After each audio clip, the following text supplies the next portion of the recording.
and $21 million for voter turnout in India. What do we need to spend $21 million for voter turnout in India?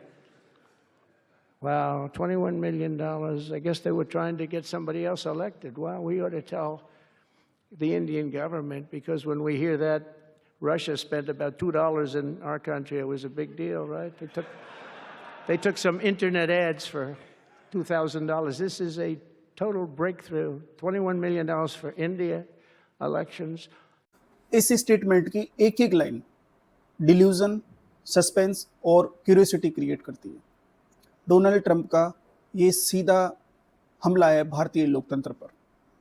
Donald Trump ने ये कहा है कि 2024 के election से पहले वोटर टर्नआउट को इंक्रीज करने के लिए और इलेक्शन को मैनिपुलेट करने के लिए यूएस एड के थ्रू और विभिन्न फॉरेन एनजीओज के माध्यम से $21 मिलियन यानी तकरीबन 200 करोड़ रुपए भारत में भेजे गए थे। अब इसमें फॉरेन एनजीओज का नाम आ रहा है और फॉरेन एनजीओज को रेगुलेट और कंट्रोल करने के लिए 2026 में इंडियन पार्लियामेंट में एफसीआरए बिल 2026 पेश किया गया था और जिसका पूरे कांग्रेस इकोसिस्टम ने विरोध किया था।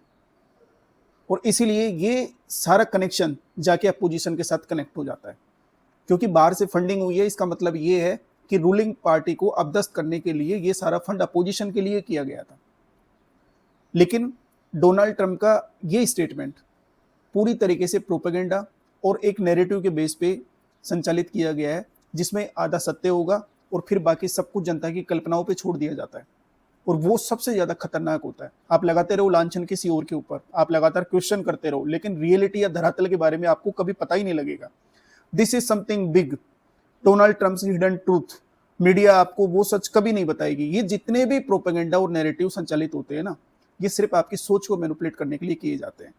तो आपको नेगेटिव पॉपुलिज्म के एस्पेक्ट से इसको देखना है और डोनाल्ड ट्रंप की इस स्टेटमेंट की वस्तुनिष्ठता और सत्यनिष्ठा की आपको पहचान करनी है। और भविष्य में ऐसा कोई भी स्टेटमेंट दिया जाए, आपको उसके रियलिस्टिक अप्रोच के बारे में पता होनी चाहिए कि बेसिकली ये जैसे यही स्टेटमेंट है 2024 में इलेक्शन हुए, आज 2026 आधा चला गया और 2 साल के बाद डोनाल्ड ट्रंप के स्टेटमेंट दे रहे हैं। तो किसके लिए दे रहे हैं, क्यों दे रहे हैं? और यदि उनको पता नहीं तो वो अमेरिका की राष्ट्रपति की कुर्सी पर क्यों बैठे हैं? और इस स्टेटमेंट को न्यू दिल्ली में यूएस एम्बेसी ने साफ मना कर दिया है कि वो इससे सहमत नहीं है या एग्री नहीं करते। तो अब या तो यूएस एम्बेसी सही है या डोनाल्ड ट्रंप सही है।